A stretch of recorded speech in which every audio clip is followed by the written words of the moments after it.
कौन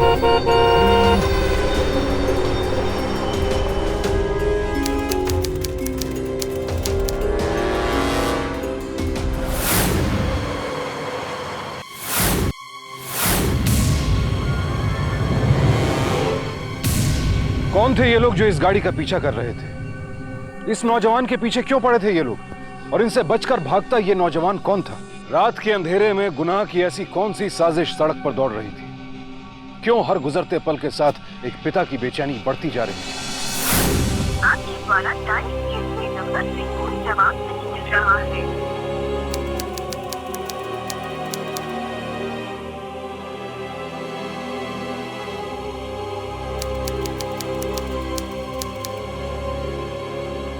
विवेक फोन क्यों नहीं उठा रहा है? कहीं बाहर फंस गया होगा। आप इतना परेशान क्यों हो रहे हैं? बच्चा थोड़ी ना है, समय मिलने पर वो खुद ही फोन कर लेता है।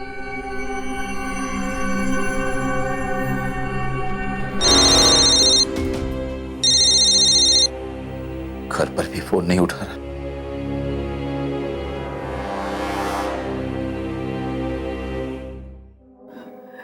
एक बार फिर से उसके मोबाइल पे ट्राई करो ना, शायद इस बार उठा ले।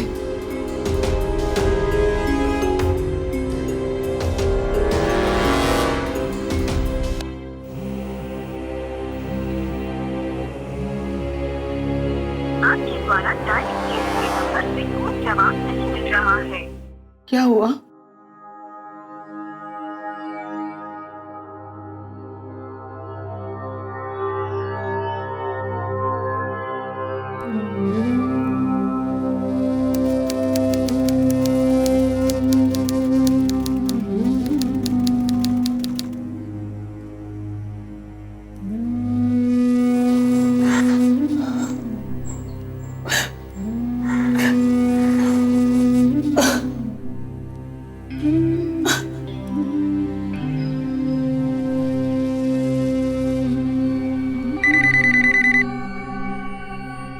नेशनल पेट्रोलियम में आपकी किस प्रकार सहायता कर सकती हूँ? जी, मुझे विवेक शर्मा से बात करनी थी। आप कौन बोल रहे हैं? मैं शंकर शर्मा बोल रहा हूँ, उसका फादर। 1 मिनट होल्ड कीजिए, मैं आपकी लाइन ट्रांसफर कर रही हूँ। Hello. Hello sir, mister Vivek Sharma के फादर आपसे बात करना चाह रहे हैं। हाँ, बात करो प्लीज। हाँ सर, वो तो आज भी ऑफिस नहीं आए। ऑफिस नहीं आया? उसके घर पर भी मैं कल रात से लगातार मैं फोन ट्राई कर रहा हूँ, लेकिन कोई जवाब नहीं है। और अब तो उसका फोन भी स्विच ऑफ आ रहा है सर। मेरी समझ में नहीं आ रहा सर, मैं क्या करूं? मैं समझ सकता हूँ इस वक्त आपके दिल पर क्या बीत रही है। मैं अपने किसी एम्प्लॉय को भेजता हूँ विवेक के घर उसे देखने के। आप मुझे थोड़ा सा टाइम दीजिए।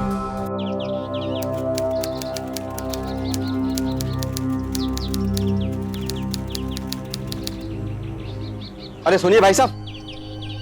हाँ भैया जी। ये विवेक साहब किधर गए?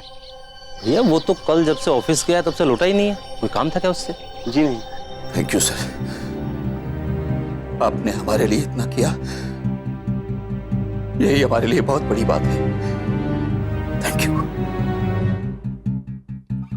क्या बोला उन्होंने? विवेक की ऑफिस वालों का कहना है क्यों कल रात से घर लौटा ही नहीं।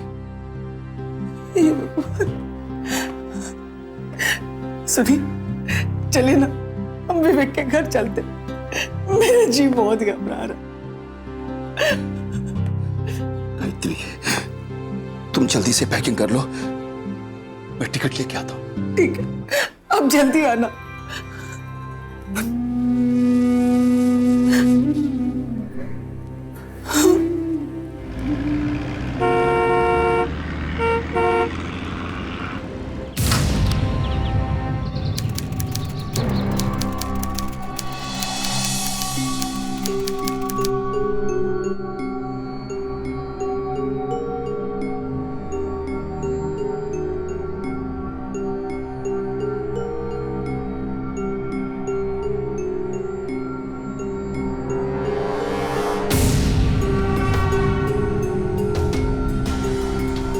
परसों से बर्तन भी ऐसे ही पड़े हुए हैं। गायत्री, मैं सोच रहा था क्यों ना मैं विवेक की ऑफिस होकर आ जाऊं। मैं भी आती हूँ आपके साथ। अरे पहले ही बहुत थकान हो चुकी है, तुम आराम करो वरना तुम्हारे घुटने का दर्द फिर पकड़ लेगा। मैं बस गया और आया।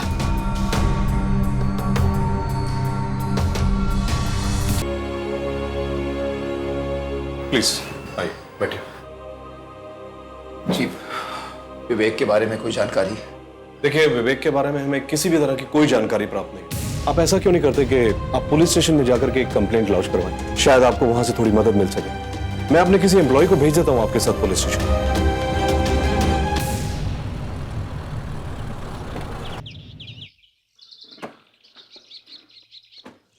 आइए शर्मा जी। सुनिए, एसएचओ साहब से मिलना है। साहब अंदर है। हमने आपकी कंप्लेन दर्ज कर ली है, आप इस पर साइन कर दीजिए।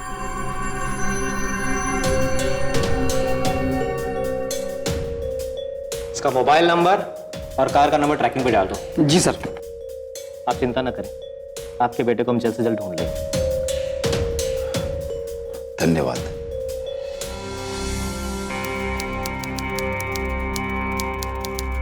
नमस्ते। कुछ पता चला मेरे बेटे का? शर्मा जी, हम पता कर रहे हैं। मिसिंग के केस को हमने किडनैपिंग के केस में कन्वर्ट कर दिया। जैसे ही कोई जानकारी आती है मैं आपको बता दूँ। मैं तो ये सोच रहा हूँ इंस्पेक्टर साहब कि ऐसा कौन कर सकता है? मेरे बेटे की किडनैपिंग से भला किसी को क्या फायदा होने वाला है? हम तो ठहरे मिडिल क्लास लोग। शर्मा जी, आपका बेटा एक बड़ी ऑयल कंपनी का सीनियर ऑफिसर था। पेट्रोल पंप का लाइसेंस देना और कैंसिल करना दोनों उसी की अथॉरिटी थी। अब पेट्रोल पंप में इतना बिजनेस है, दुश्मनी तो होगी। हम जांच पड़ताल कर रहे हैं। मेरा बेटा मिल तो जाएगा ना? हम कोशिश कर रहे हैं।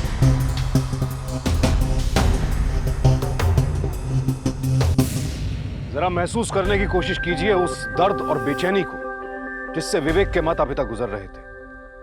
उनका इकलौता बेटा विवेक नेशनल पेट्रोलियम कॉर्पोरेशन में लाइसेंस ऑफिसर था, बेहद ईमानदार और अपने काम के प्रति पूरी तरह से समर्पित। तो फिर ऐसा क्या हुआ कि अचानक विवेक गायब हो गया? इस बुजुर्ग माता पिता की इस तड़पती हालत के लिए कौन जिम्मेदार था? विवेक की गुमशुदगी की रिपोर्ट को किडनैपिंग में बदला जा चुका था। पुलिस सरगर्मी से उसकी तलाश में लगी थी, लेकिन 5 दिन गुजरने के बाद भी अब तक कोई सुराग हाथ नहीं लगा था। कहीं किसी ने मेरे बेटे को कुछ कर तो नहीं दिया ना? कैसी बातें करती हो गायत्री? हमारा बेटा सरकारी महकमे में एक ऊंचे पद पर है। किसी की हिम्मत थोड़ी ना होगी उसके साथ कुछ भी ऐसा वैसा करने की। फिजूल मत सोचा करो। तो अब तक कुछ पता क्यों नहीं चल रहा है? तो तुम ये सोच लोगे कि हमारा विवेक? गायत्री, पुलिस के पास कोई यही एक केस तो है नहीं। हम जल्द से जल्द अपने बेटे को ढूंढ लेंगे। बस तुम अपने आप को इस तरह परेशान मत करो गायत्री।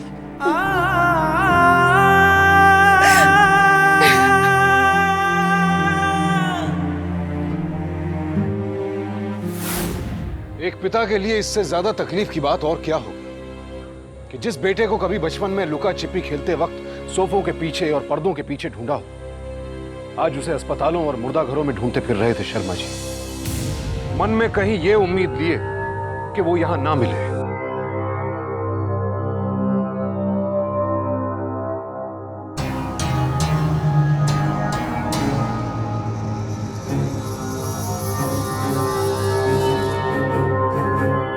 विवेक उन्हें कहीं नहीं मिला। अब जहां मन में उदासी थी वहीं एक सुकून भी कि शायद उनका बेटा अभी ठीक ठाक है।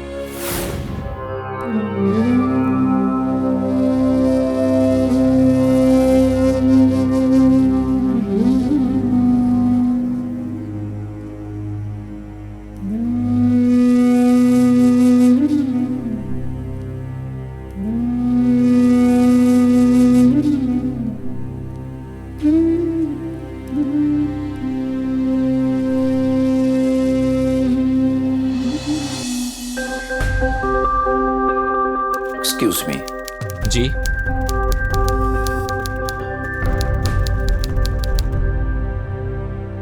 ये मेरे बेटे की फोटो है। 17 तारीख से लापता है ये। कितना बड़ा छपवाना है? एक कॉलम का 2000 रुपए, क्वार्टर का 5000 रुपए और आधे का 10,000 रुपए। और अगर पूरा पेज छपवाना है? जी, आधा पेज। डिटेल्स फोटो के पीछे हैं।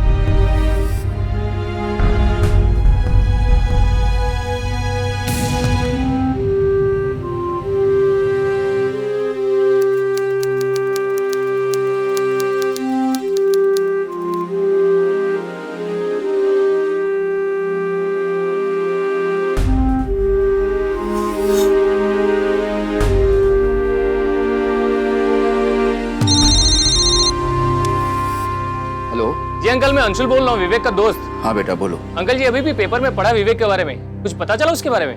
नहीं बेटा, कुछ पता नहीं चला। समझ में नहीं आ रहा है कि क्या करूं, कहाँ ढूंढूं उसे। अंकल जी, मैं बस कल आ रहा हूँ, आप संभालिए अपने आप को। क्या कह रहे हैं आप लोग? पिछले 5 दिनों से बस यही सुन रहा हूं कि हम इन्वेस्टिगेट कर रहे हैं, जैसे ही कुछ पता चलेगा आप लोगों को इन्फॉर्म करेंगे, लेकिन कुछ नहीं। पता नहीं कब पता चलेगा। अंकल जी, आप चलिए मेरे साथ। जी इंस्पेक्टर साहब, मुझे वो इन्वेस्टिगेशन वाली फाइल देखनी थी। आपको क्या लगता है हम अपना काम ढंग से नहीं कर रहे हैं? हमें बस अपडेट चाहिए था अपनी तसल्ली के लिए। देखिए, हमने विवेक के ऑफिस वालों से बातचीत की। उन्होंने बताया कि विवेक वहाँ 3 साल से काम कर रहा था और इन 3 सालों में विवेक ने 13 पेट्रोल पंप को सील करा के बंद करा। अब उन 13 लोगों पे हमारा शक गया तो हमने उनसे भी पूछताछ की, पर कुछ खास हासिल नहीं हुआ। देखिए, जिस दिन विवेक गायब हुआ उस रात के बारे में कुछ बताया आपको ऑफिस वालों ने? कुछ खास नहीं, बस इतना कि विवेक वहाँ 8:30 तक काम कर रहा था और ठीक 8:45 पर वो अपने घर के लिए वहां से रवाना हो गया। लेकिन घर तो वो पहुंचा ही नहीं। वो ना हो, मुझे विवेक के गायब होने में इन्हीं 13 लोगों का हाथ लगता है। क्या आप हमें इन्हीं 13 लोगों की जानकारी दे सकते हैं? हवलदार। जी सर। इन साहब को विवेक की फाइल की कॉपी दे दो। जी सर।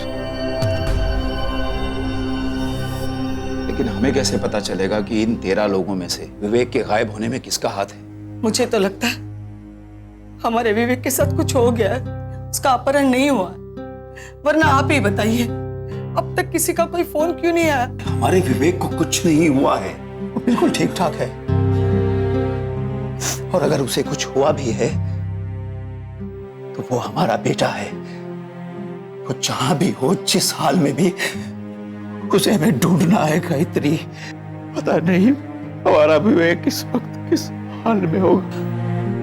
और अगर तुम इस हाल में रहोगी, अपने आप को इतना परेशान कर लोगी, इस तरह बैठ जाओगी, तो मुझे कौन हिम्मत बनाएगा? मुझे कौन हिम्मत देगा?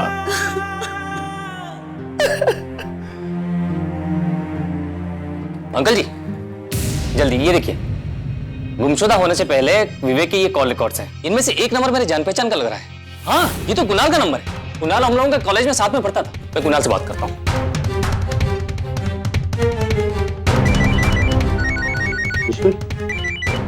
हे हाय अंशुल, कैसा है भाई? बड़े दिन के बाद याद है तुझे? हाँ यार, सब ठीक है। अच्छा एक बात बता मुझे, हाल ही में तेरी विवेक से बात हुई थी? हाँ हुई तो थी। अब दरअसल बात ये थी कि मैं उसके शहर गया हुआ था घूमने के लिए, सोचा कि उससे फोन करके मुलाकात कर लूं। कुणाल, तू और तेरी टाइमिंग बड़ी खराब है। अभी एक पेट्रोल पंप की सरप्राइज रेट पर जा रहा हूँ, बाद में कॉल करता हूँ। Okay okay okay, take care, bye bye. उसके बाद तो उसने फोन ही नहीं किया। अच्छा, मैं तेरे को बाद में फोन करता हूँ, आराम से बात करता हूँ। हमने ऑफिस के सारे लोगों से बातचीत कर ली, सारे रिकॉर्ड भी चेक कर लिए। कहीं पर भी कोई ऐसी इंफॉर्मेशन नहीं है कि उस रात को कोई रेड डालनी थी। इसका मतलब साफ है कि विवेक के ऑफिस वाले झूठ बोल रहे हैं, क्योंकि मेरा बेटा कभी झूठ नहीं बोलता। अब चलें। Excuse me, yes. मुझे आपके सीनियर से बात करनी है।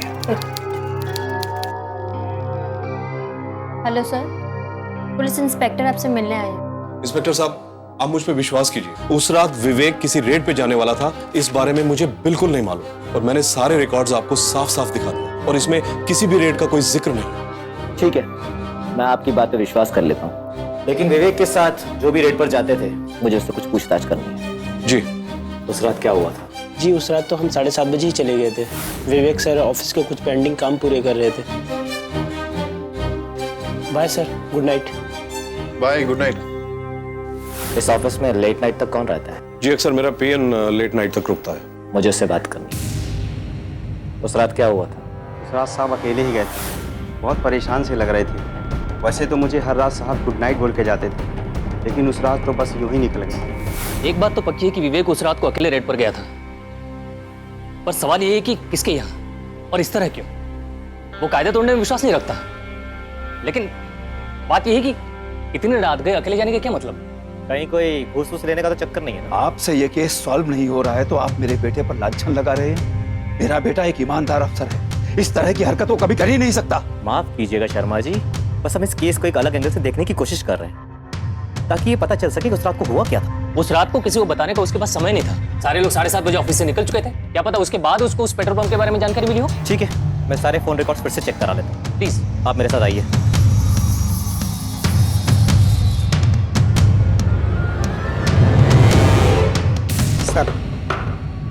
सर उस रात को विवेक शर्मा को 5 कॉल्स आए थे, जिसमें तो एक वही दोस्त था जिसने मुझे बताया कि विवेक शर्मा को रेड पे जाना है। ठीक है, इन बाकी नंबरों के मालिकों को पुलिस स्टेशन बुलवाओ।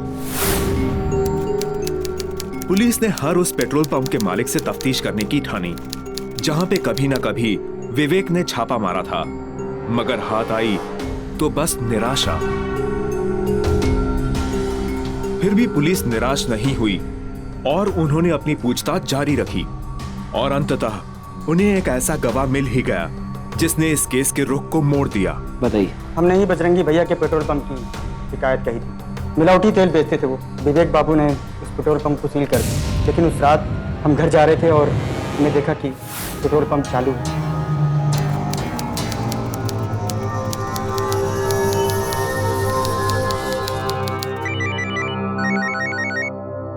हेलो विवेक बाबू, ये बजरंगी का पेट्रोल पंप तो चालू है, मैं जान सकता हूँ कैसे? क्या बात कर रहे हो शंभू? उसे मैंने खुद सील किया था। विवेक बाबू आप झूठ बोल रहे हैं, क्योंकि मैं यहीं इसी पेट्रोल पंप के सामने से बोल रहा हूँ और पेट्रोल पंप चालू है। कितना पैसा खाया आपने इस पेट्रोल पंप को चालू कराने के लिए? अरे मुझे तो शर्म आती है अपने ऊपर कि मैंने आप पे भरोसा किया। ठीक है, अगर आपकी जरूरत पड़ेगी तो हम फिर से आपको कॉल करेंगे। तो विवेक बजरंगी पेट्रोल पंप पे गया होगा रेड डालने। अगर ऐसा है तो केस और भी मुश्किल हो जाएगा। क्यों? आप नहीं जानते शर्मा जी, बजरंगी को यहाँ पर बजरंगी भैया कहते हैं। बहुत बड़े बाहुबली हैं, बड़े बड़े नेताओं में उनका दबदबा है। मतलब आप कुछ नहीं करेंगे? ऐसा नहीं है, हम कोशिश करेंगे, लेकिन बिना पुख्ता सबूत के हम कुछ नहीं कर पाएंगे। हाँ, जांच पड़ताल कर सकते हैं शक की बिना पर।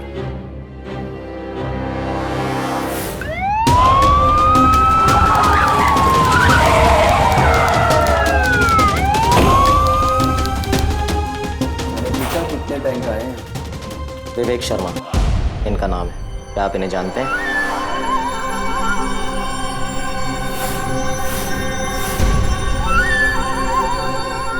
नाम से तो नहीं जानता, एक दो बार मिला हूं इसे।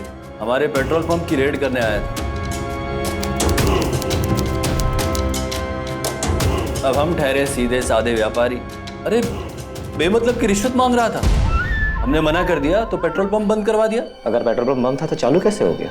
इंस्पेक्टर साहब, बताया ना हमने, हम ठहरे सीधे साधे व्यापारी, हाथ पांव जोड़ के परमिशन ली कल, रात चालू हो गया। अगर आपको परमिशन कल मिली थी तो इसका मतलब इससे पहले ये गैर कानूनी तरीके से चालू था। हम और गैर कानूनी नहीं तो आज ही चालू हुआ ये। अभी तो बताया सब कुछ आपको। देखिए, हमारे पास चश्मदीद गवाह है जिसने उस शाम को पेट्रोल पंप खुला देखा था। उसी ने विवेक को कॉल किया था और उसके कॉल के बेस पर ही विवेक ने यहाँ पे रेड डाला था और उसी शाम से विवेक गायब है। बताइए कहाँ है विवेक? गलत समय पे गलत आदमी को गलत तेवर दिखा रहे हो। बुलाओ बुलाओ तुम्हारे उस चश्मदीद गवाह को, अभी बुलाओ। कोई चश्मदीद गवाह नहीं है, आप फालतू में मेरा और अपना समय बर्बाद कर रहे हैं। जाओ ढूंढो इसे, कहीं ना कहीं इसकी लाश जरूर मिलेगी। लाश? आप ये कैसे कह सकते हैं कि वो मर चुका है? हम तो उसकी गुमशुदा होने की पूछताछ करने आए थे खाली। इंस्पेक्टर साहब, आप भी जानते हैं और हम भी जानते हैं, जो आदमी इतने समय से गायब है, अब उसके साथ कुछ अच्छा तो हुआ नहीं होगा, जरूर कुछ बुरा ही हुआ होगा ना। और मरने से ज्यादा बुरा और क्या होगा? जाइए, बहुत काम है हमें। अब जब कुछ पक्का हो हमारे खिलाफ तभी हमें डिस्टर्ब कीजिए। जयराम जी की।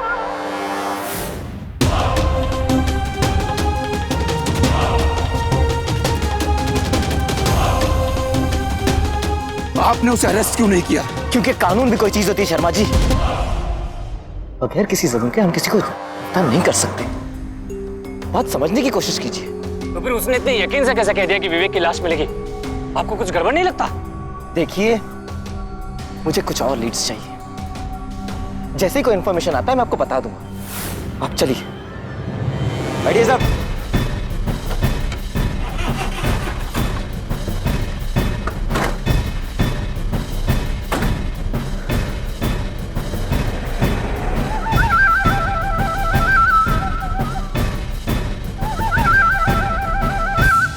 मेरी तो कुछ समझ में नहीं आ रहा है कि अब आगे क्या करना है। मैं तो बस ये सोच सोच कर परेशान हो रहा हूं कि उस बजरंगी ने ये क्यों कहा कि हमारे विवेक की लाश मिलेगी। कहीं उसने कुछ नहीं, हमारे विवेक को कुछ नहीं हो सकता। वो बिल्कुल ठीक है। वो बजरंगी झूठ बोल रहा है। और ये पुलिस कर क्या रही है? इतने दिनों से हमारे बेटे को ढूंढ नहीं पा रही है। हाँ,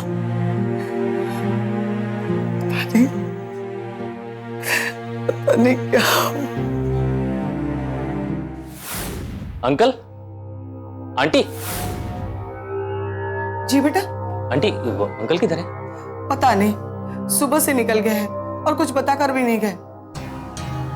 सुबह से निकल गए? हाँ। कुछ बताकर भी नहीं गए? कहाँ गए होंगे?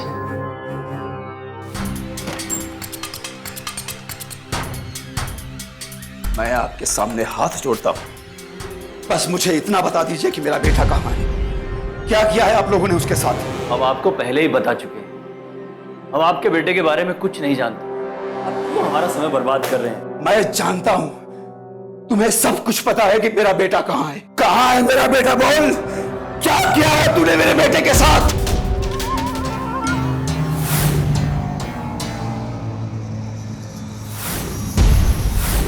अब कैसे लग रहा है? क्या जरूरत थी आपको वहां जाकर तमाशा करने की? आपको कुछ हो जाता तो? आशिक, तुम ही बताओ, समझाओ इन्हें दोबारा ये सब ना करे। तो क्या करूं? क्या करूं बताओ मुझे। अपने बेटे को इसी तरह गायब रहने दूं? उस बेटे को जिसे 27 साल पाला पोसा और आज वो लापता है, उस बजरंगी की आंखों में मुझे दिखता है। उसे पता है कि हमारा बेटा कहां है। मैं उससे ये उगलवा कर ही रहूंगा, चाहे मुझे 1000 बार मार क्यों ना खानी पड़े, लेकिन जब तक मुझे मेरा बेटा मिल नहीं जाता गायत्री, मैं चैन से नहीं बैठने वाला। मैं फिर जाऊंगा वहां पर, फिर जाऊंगा।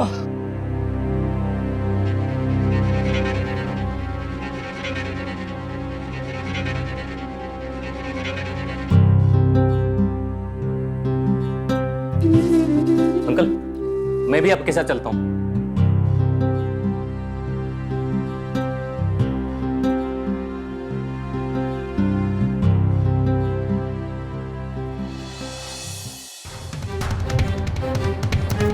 सुनिए भाई साहब, इस पेट्रोल पंप से पेट्रोल मत भरवाइए। ये पेट्रोल पंप गैर कानूनी रूप से चल रहा है। मेरे बेटे ने इस पेट्रोल पंप को सील करवा दिया था, फिर भी ये पेट्रोल पंप ये बजरंगी चला रहा है। ये गैर कानूनी रूप से चल रहा है। आप यहाँ से पेट्रोल मत भरवाइए। जाइए आप यहाँ से, जाइए।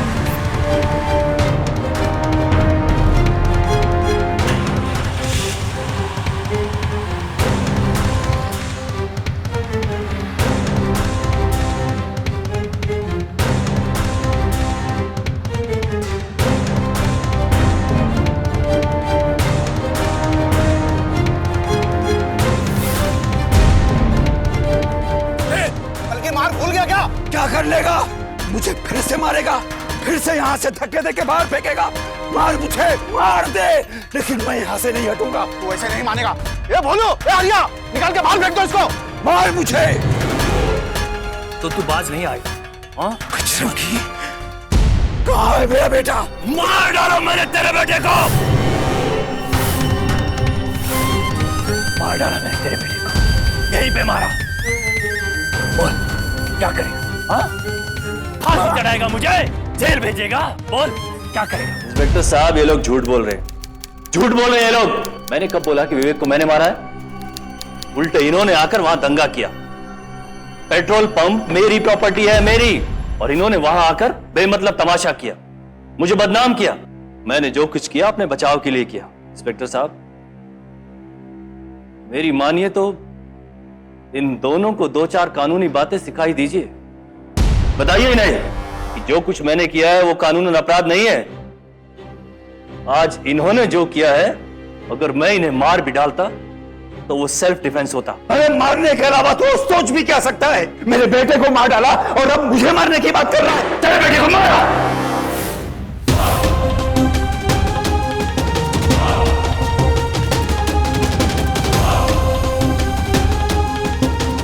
जिसने भी उसे मारा है उसे ढूंढना पुलिस का काम है। मैं तो बस इतना कह देता हूं मुझसे दूर रहना वरना। शांत हो जाइए आप लोग। ये क्या कर रहे हैं आप लोग? आप दोनों पढ़े लिखे, क्या आप सबको ये शोभा देता है? आप पुलिस वाले होकर भी सब कुछ जानते हुए भी इसका कुछ नहीं कर पा रहे, ये आपको शोभा देता है? देखिए इन्हें, इंस्पेक्टर साहब आप ही निपटिए इनसे, हम तो चलते हैं। जयराम जी की चलो रे। मेरा बस चले तो बजरंगी जैसे इंसानों को अभी अंदर डाल दूं, लेकिन क्या करूं, मजबूर हूं। कानून सबूत मांगता है और अब तक हमारे पास कुछ भी ऐसा हाथ नहीं है। साहब एक फोन आया है कंट्रोल रूम में, कोई डेड बॉडी मिली है।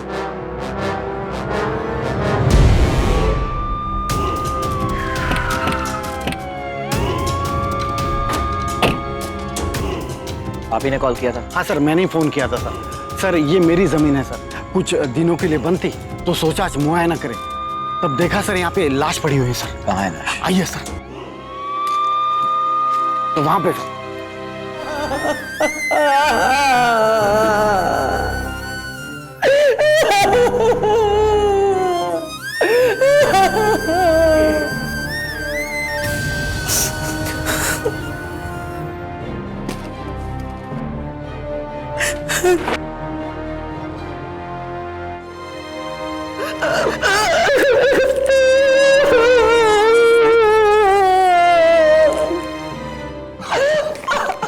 आपके बेटे के शरीर में 6 गोलियां बरामद हुई। हमला बहुत ही नजदीक से। परेशानी की बात तो यह है कि जब उन पर गोली चलाई गई थी तो उससे पहले ही वो मर चुके थे। उनके पेट में काफी मात्रा में पेट्रोल पाया।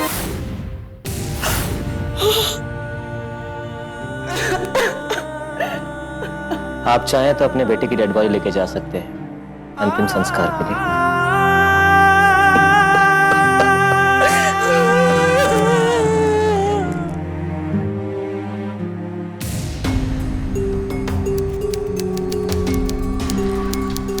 शर्मा जी, मैं बजरंगी को पकड़ने जा रहा हूँ। विवेक के पेट से निकला हुआ पेट्रोल उसी पेट्रोल पंप का है। केमिकल रिपोर्ट आ चुकी है।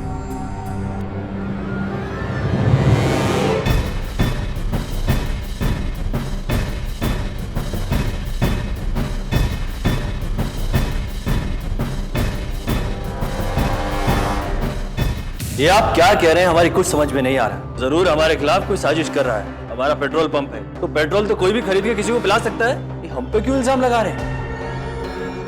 और सबूत क्या है आपके पास?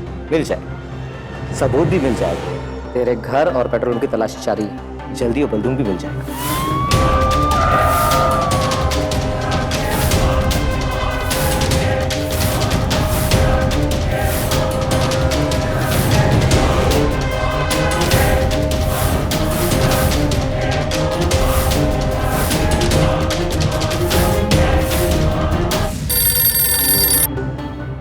प्रकाश यार, सर कोई गनवर नहीं मिली है यहाँ पर।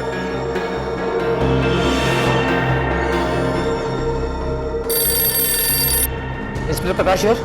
Inspector sir. इंस्पेक्टर, तुमने अपने आप को समझ क्या रखा है? सर अभी का अभी बजरंगी भैया को इज्जत के साथ जाने दो और दोबारा उन्हें परेशान मत करना, समझे? Yes sir. नेताजी का फोन था ना?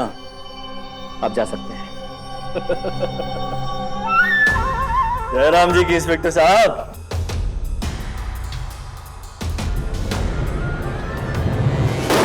मैंने अपनी तरफ से पूरी कोशिश कर ली, लेकिन बजरंगी ने ऊपर से पहुंच लगा ली। मेरे हाथ बंधे हुए हैं, मैं चाहकर भी कुछ नहीं कर पाऊंगा। और ऊपर से प्रेशर आ रहा है कि हम ये केस बंद कर दें। बंद कर दीजिए। जिसका डर था वही हुआ। अपने बेटे की एक झलक पाने को बेताब विवेक के माता पिता को इतने इंतजार के बाद अपने बेटे की लाश मिली। विवेक की निर्मम हत्या की गई थी और इस कत्ल के सुराग उसी पेट्रोल पंप से जुड़े थे जिस पर पुलिस और विवेक के पिता को पूरा शक था। लेकिन सच सबूत मांगता है और सच का बेपर्दा होना तब और भी मुश्किल हो जाता है जब राजनीतिक दखल अंदाजी इंसाफ के आड़े आ जाए। बजरंगी के सर पर किसी बड़े नेता का हाथ था जिसने उसे कानून की गिरफ्त से खींच लिया। लेकिन विवेक के पिता शंकर शर्मा ने अब भी हार नहीं मानी थी। उन्होंने ठान लिया था कि वो अपनी जंग को सही अंजाम तक पहुंचाकर ही दम लेंगे। क्या आप मुझे वो रिपोर्ट्स भिजवा सकते हैं? जी मैं कल ही भिजवा देता हूँ। Thank you. चलता हूँ। मेरे बेटे के शरीर से जो पेट्रोल मिला वो उसी पेट्रोल पंप का है। वो पेट्रोल मिलावटी था, ये सब कुछ जानते हुए भी क्या आप कुछ नहीं करेंगे? बजरंगी उस पेट्रोल पंप को कैसे चला सकता है जब विवेक ने उस पेट्रोल पंप को लॉक कर दिया था, सील कर दिया था उसे? आपको क्या लगता है कि हम इस बारे में कुछ नहीं जानते? हमें ऊपर से ऑर्डर आए। मैं कुछ नहीं जानता और ना ही मैं जानना चाहता हूं कि आपके ऊपर कौन कौन से लोग हैं। मैं सिर्फ इतना जानता हूं कि आप अभी इसी वक्त उस पेट्रोल पंप को लॉक करेंगे, सील करेंगे अभी। मैं किसी भी नेता के खिलाफ नहीं जा सकता। मैं आपके और आपके बेटे की तरह बहुत बहादुर नहीं हूं। अगर मैंने ऐसा वैसा कुछ भी किया तो वो लोग मेरी जिंदगी भी नरक बना के रख देंगे। आप जानते हैं नरक क्या होता है? नरक होता है बुढ़ापे में अपने मरे हुए जवान बेटे की अर्थी का वजन उठाना। लेकिन ईश्वर न करे कि यह नरक कभी आपको भी भोगना पड़े। लेकिन मैं अपने बेटे की मौत को इस तरह जाया नहीं होने दूंगा, इस तरह जाया नहीं होने दूंगा मैं। अबे क्या हुआ तेरे वीआईपी नंबर का? बड़ी डींगे मार रहा था। बजरंगी भैया, वो बुढ़ा लगता अपना पेट्रोल पंप बंद करवाने पे तुला हुआ है।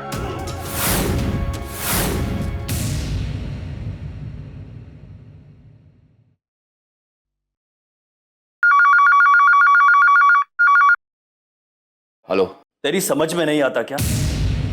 मैंने कहा था ना मेरे पेट्रोल पंप से दूर रहना। फोन काट दिया। अबे तेरी हिम्मत कैसे हुई हमारा फोन कट करने की? अरे बजरंगी नाम है हमारा। इसकी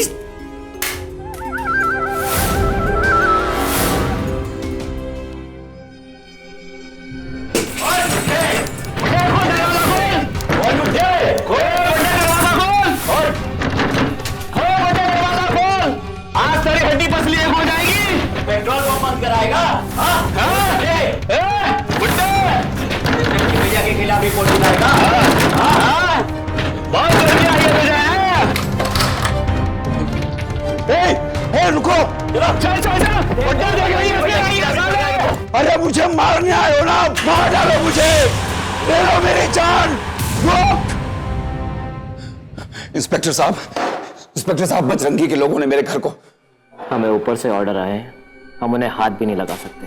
हाथ तक नहीं लगा सकते? हाँ, उनके आदमी को गिरफ्तार जरूर कर सकते हैं। I'm sorry।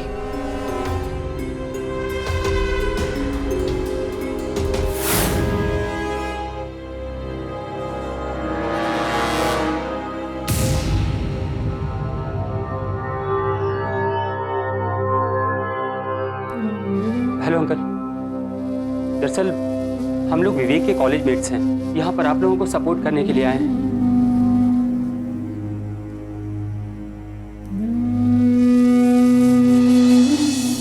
शर्मा जी, अब संघर्ष करें, हम आपके साथ हैं। शर्मा जी, आप संघर्ष करें, हम आपके साथ हैं। We want justice. We want justice. We want justice. We want justice. Sharma ji, अब संघर्ष करें, हम आपके साथ हैं। हमें माफ कर दीजिए, हमने विवेक बाबू जैसे भले इंसान पर शक किया। We want justice. Vivek Sharma murder case में पुलिस ने अब तक किसी भी आरोपी की गिरफ्तारी नहीं की है। कहा जा रहा है इस केस में राजनीतिक दबाव आने के कारण पुलिस ने अपने हाथ खींच लिए हैं। इस बात से देश की कानून व्यवस्था पर कई सवाल उठ रहे हैं। मैं कैमरामैन आदित्य पांडे के साथ Neha Verma.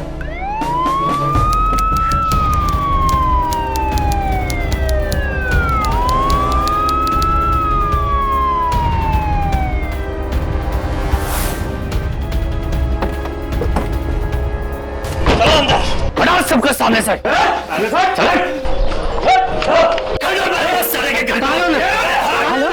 Hello police station. अरे हाथ सामने से, बहुत चर्बी चढ़ी है ना तुझे? अरे बजरंगी नाम है हमारा, एक मिनट में गायब करा देंगे। बहुत चर्बी चढ़ी है ना तुझे? नाम है हमारा। अरे कुछ साबित नहीं कर पाएगा मेरे खिलाफ, कुछ नहीं। हार गया है तू, हार गया है। मान अपनी हार। अभी तक नहीं। मुझे जेल भेज के इतना खुश होने की जरूरत नहीं है। तू हमारी पावर को जानता नहीं है।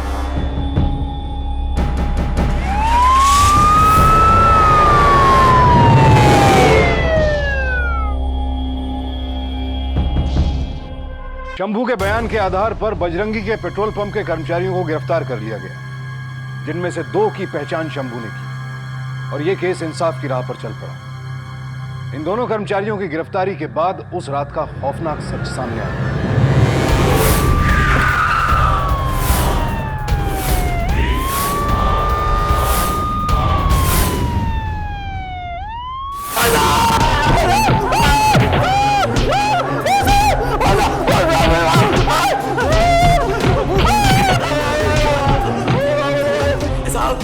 साहब मैं मत मारे साहब, मैं आपको सच बताता हूँ साहब, सच बता रहे साहब। उस रात को वो आदमी जब पेट्रोल पंप देख के गया, बजरंगी भैया हम लोग उसके पीछे पीछे गए साहब।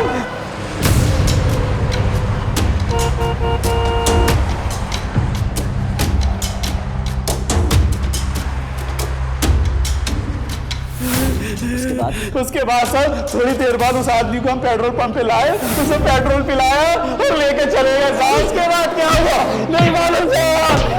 पता बीच में क्या पता?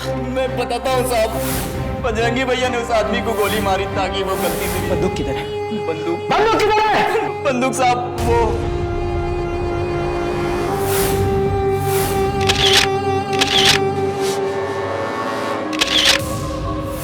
आखिरकार बजरंगी और उसके 5 साथियों को हत्या का दोषी पाया गया और उन्हें उम्र कैद की सजा सुनाई गई। 2 आरोपियों को सबूतों के अभाव में रिहा कर दिया गया और इस केस का फैसला मात्र 9 महीनों में सुनाया गया, जो कि अपने आप में एक रिकॉर्ड है। आखिर किस तरह के समाज में रह रहे हैं हम? बचपन से ही माँ बाप से लेकर अध्यापक तक हमें ईमानदारी और सच्चाई की राह पर चलने का पाठ पढ़ाते हैं। तो फिर क्यों जब एक नौजवान इस पाठ को अपनी जिंदगी अपने काम में उतारता है, उसका यह हश्र होता है? क्यों ईमानदारी की इतनी बड़ी और दर्दनाक कीमत चुकानी पड़ती है?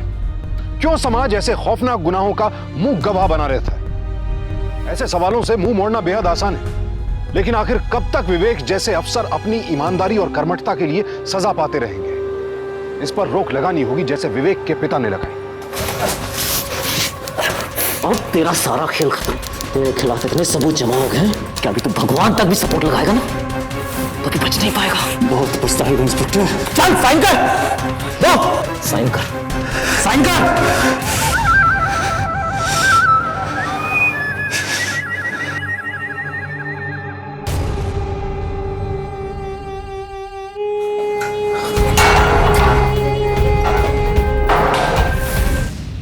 आखिरकार शंकर शर्मा अपने बेटे विवेक को इंसाफ दिलाने में कामयाब हो ही गए। उनके इस संघर्ष में उनकी मदद के लिए कुछ हाथ उठे भी, लेकिन मदद के ये हाथ भी सिर्फ उनके साहस और कभी हार ना मानने की जिद की बदौलत ही उठ पाए। शंकर शर्मा ने एक और असाधारण काम किया।